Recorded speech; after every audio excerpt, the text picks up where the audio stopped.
चलो फ्रेंड्स, हमने कल कुछ डेफिनेशंस देखी थी। अब उसी डेफिनेशन के बेसिस पे कुछ डिनोटेशंस देखने जा रहे हैं। ओके, तो यहाँ पे देखो कि सबसे पहला है भाई ई सेल। क्या है? E cell. तो ई सेल ये डिनोटेशन हम यूज करते हैं सेल पोटेंशियल के लिए। किसके लिए यूज करते हैं? Cell potential. याद है सेल पोटेंशियल क्या है? सेल पोटेंशियल यानी ऐसा पोटेंशियल जो दो हाफ सेल के जो दो इलेक्ट्रोड है उनके बीच जो पोटेंशियल होता है वो होता है हमारा सेल पोटेंशियल। ओके, चलो अब सेल पोटेंशियल के एक फॉर्मूला है। क्या है?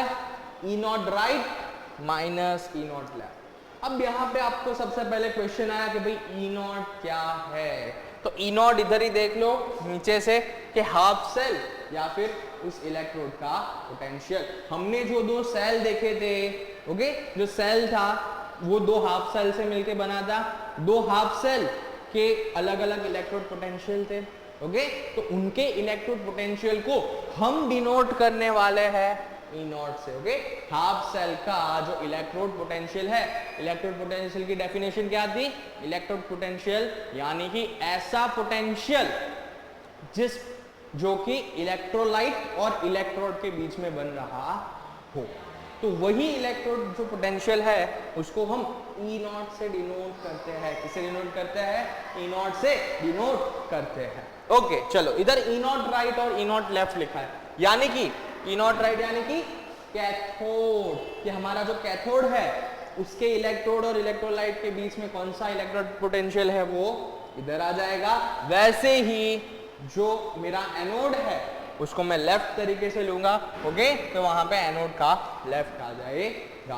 तो ये चीज आपको अच्छे से समझ लेना। यानी कि देखो ई नॉट राइट जो कि होगा मेरा रिडक्शन इलेक्ट्रोड पोटेंशियल और जो ई नॉट लेफ्ट है वो मेरा हो जाएगा ऑक्सीडेशन इलेक्ट्रोड पोटेंशियल। इधर मैंने इसको याद रखने के लिए एक छोटा सा तरीका यूज किया है। आर हो तो रे, एल हो तो ओए। ओके, रे और ओए ऐसा करके आप इसे याद रख सकते हो। ओके, तो रे यानी रिडक्शन इलेक्ट्रोड पोटेंशियल। क्या कहेंगे? Reduction electrode potential. और यहाँ पे ओए यानी ऑक्सीडेशन इलेक्ट्रोड पोटेंशियल। तो ये आपको अच्छे से याद रखना है कि हम किस पोटेंशियल को किस तरीके से डिनोट करते हैं। ओके, तो ये हो गया हमारा डिनोटेशन। ये हो गई उसकी फॉर्मूला। ये फॉर्मूला अच्छे से याद रखना, बहुत ही ज्यादा आपको यूज में आने वाली है। ओके, चलो नेक्स्ट टॉपिक। अब भाई एक मेन टॉपिक कि हम एक पूरे सेल को कैसे डिनोट करते हैं वो इस टॉपिक में हम कवर करने वाले हैं। ओके, तो क्या लिखा है? Denotation of cell. कि हम एक सेल को किसी फॉर्म में कैसे डिनोट करते हैं, हम लिखते कैसे किसी सेल को, तो वो इधर हम देखने वाले हैं। तो देखो हमें याद रखना है कि कैथोड को हमेशा राइट पे रखना है। कहां पे रखना है? राइट के ऊपर रखना है। और एनोड को हमेशा लेफ्ट के ऊपर रखना है। ओके, उसके लिए हमने रे और ओ अभी जो देखा वो चीज आपको याद रख लेनी है कि कैथोड पे क्या होता है? बोलो बोलो, कैथोड पे क्या होता है? कैथोड पे होता है हमारा रिडक्शन। क्या होता है? रिडक्शन। और एनोड पे होता है ऑक्सीडेशन। हमने रेड कैट और एंट ऑक्स वाला जो एक टर्म याद रखा था, एक छोटी सी ट्रिक याद रखेंगी, वो आपको पूरे चैप्टर में काम आने वाली है। ओके, तो कैथोड जो हमेशा रहेगा राइट पे, एनोड हमेशा रहेगा कहां पे? लेफ्ट पे रहने वाला है। तो ये चीज आपको पहले क्लियर कर लेनी है। ओके, चलो अब डिनोटेशन देख लेते हैं कि भाई सेल को कैसे डिनोट करता है।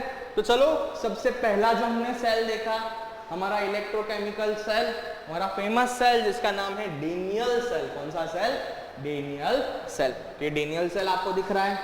जिंक देखो कैथोड के ऊपर, सॉरी ये लेफ्ट साइड है। देखो ये हमारी लेफ्ट साइड और ये हमारी राइट साइड, ये आपको ध्यान में रखना है। तो लेफ्ट साइड के ऊपर क्या है? हमारा एनोड, जो कि वहां पे ऑक्सीडेशन हो रहा है। जिंक कन्वर्ट हो रहा है Zn2+ में, यानी जिंक 2 इलेक्ट्रॉन डोनेट करके उसका ऑक्सीडेशन हो रहा है। तो उसका ऑक्सीडेशन हो गया।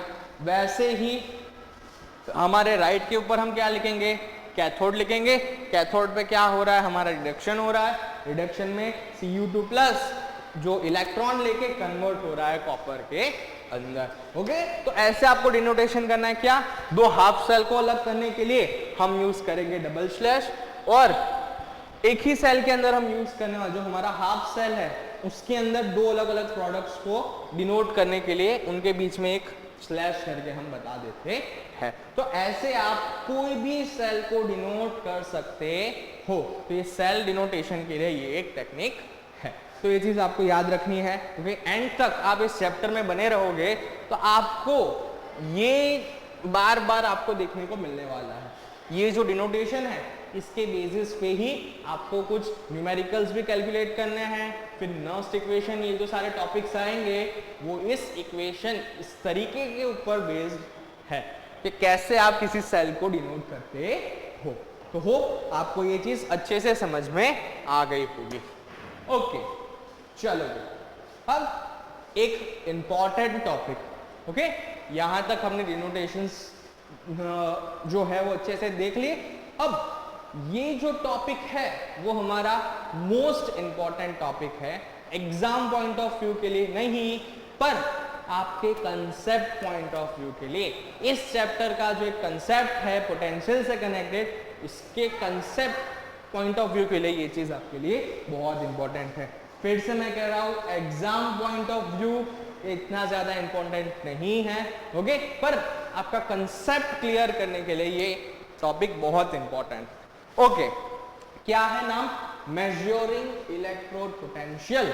इलेक्ट्रोड पोटेंशियल जिसको हम ई नॉट से डिनोट करते हैं, उसको हम कैसे मेजर करेंगे वो इधर से हम देखने वाले हैं। ओके, कि सारे जो इलेक्ट्रोड है उसका इलेक्ट्रोड पोटेंशियल क्या हो रहा है, इलेक्ट्रोड और इलेक्ट्रोलाइट के बीच का जो पोटेंशियल है वो क्या हो रहा है, वो हम इधर से देखने वाले कि हम इसे कैसे मेजर करते हैं। तो इसको मेजर करने के लिए सिंपल एक तरीका है। ओके, हमने देखो मेजर करने के लिए हमें कोई भी बोल सकते, कोई इंस्ट्रूमेंट की जरूरत है, कोई स्केल की जरूरत है। ओके, तो हम मेजर करने के लिए इधर जो एक तरीका आजमा रहे, एक इंस्ट्रूमेंट यूज कर रहे हैं, उसका नाम है स्टैंडर्ड हाइड्रोजन इलेक्ट्रोड। क्या है? स्टैंडर्ड हाइड्रोजन इलेक्ट्रोड, जिसको हम शॉर्ट फॉर्म में SHE शी भी बोलते हैं। क्या बोलते हैं? शी भी बोलते हैं। तो SHE यानी कि शी यानी क्या होता है पता है ना आप सबको? शी यानी गर्ल। तो जो फीमेल है वो आपको हेल्प करेगी कि इसको मेजर कैसे करना है। ओके, फीमेल यानी स्टैंडर्ड हाइड्रोजन इलेक्ट्रोड, जो कि हम SHE उसका शॉर्ट फॉर्म लेते हैं, इसलिए हम उसको फीमेल के फॉर्म में याद रखेंगे। फीमेल यानी कि हमारा SHE जो है वो हमें हेल्प करेगा कि मेरा जो इलेक्ट्रोड पोटेंशियल है वो हम कैसे मेजर करेंगे वो। तो इधर आपको दिख रहा है कि ये है मेरा SHE। कौन है? SHE, standard hydrogen electrode. क्या बोलेंगे इसे?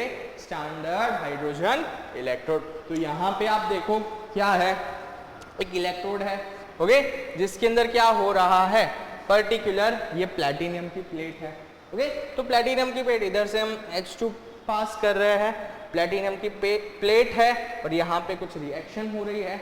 H2 जो है वो क्या हो रहा है? H+, इसके अंदर जो H+ है, देखो ये जो कंटेंट है ना इसका, वो H+ यानी थोड़ा एसिडिक इन नेचर है, जहाँ पे H+ हमें देखने को मिलता है। तो वहां से वो इलेक्ट्रॉन लेके कन्वर्ट हो रहा है हाइड्रोजन गैस के अंदर, और वही हाइड्रोजन गैस के बबल्स जो है वो आपको इस तरफ देखने को मिल रहे हैं। तो ये आपको जो दिख रहे हैं ये छोटे छोटे, ये हाइड्रोजन के बबल्स हैं। ओके, तो यहाँ से जब H2 गैस आप ट्रांसफर कर रहे हैं तो ये सारी चीज हमें देखने को मिल रही है, और यहाँ पे मुझे पोटेंशियल देखने को मिल रहा है। ओके, तो यहाँ पे जो H2 गैस दे रहे हैं उसका प्रेशर 1 बार है, अंदर जो H+ है वो कन्वर्ट हो रहा है H2 यानी कि गैसियस फॉर्म में कन्वर्ट हो जा रहा है। ओके, तो इसका पूरा वर्किंग है। अब ये जो है ये कैसे वर्क करता है हमने देखा, पर ये हमें कैसे मेजर करके देखेगा अब हम वो देखने वाले हैं। सबसे पहले ये जो SHE है उसका हाफ सेल इक्वेशन कुछ हम ऐसे लिखते हैं। ओके, तो उसके अंदर प्लैटिनियम H2 और H+ ये फॉर्म में हम लिखने वाले। ओके, चल, उसकी रिएक्शन हमने देखी, H प्लस इलेक्ट्रॉन लेके हाफ H2 में कन्वर्ट हो रहा है। तो यहाँ पे क्या किया भाई, मेरे H प्लस ने इलेक्ट्रॉन ले लिया। क्या किया? इलेक्ट्रॉन ले लिया। तो जहां पे भी इलेक्ट्रॉन लिया जाता है तो वहां पे क्या हुआ है? रिडक्शन। क्या हुआ है? रिडक्शन हुआ है। अब चलो याद करो, जहां पे भी क्या, जहां पे भी रिडक्शन होता है उस जगह को क्या कहते हैं? उस जगह को हम, अच्छे से याद आया, उसे हम कहते हैं कैथोड। क्या कहते हैं? कैथोड। ओके, तो हमें पता चल गया कि यहाँ पे रिडक्शन हो रहा है, कैथोड बन रहा है। तो अब इन सारी चीजों को मिला के हम देखते हैं कि कैसे ये मेजर करता है। तो इसके लिए सिंपली कुछ नहीं करना है, हमें जिस भी हाफ सेल का पोटेंशियल निकालना है उसको एज ए लेना है एनोड, और जो भी सेल, ये जो हमारा ये सेल है, उसको एज अ कैथोड हमें ले लेना है। सिंपल। जिस भी हाफ सेल का हमें पोटेंशियल निकालना है, हमें ई नॉट निकालना है, उसको मेरे को ले लेना है एज अ एनोड, और ये जो मेरा SHE है, जो शी है, उस शी को एज अ कैथोड मुझे रख देना है। अब जैसे ही आप उसको रखोगे, फिर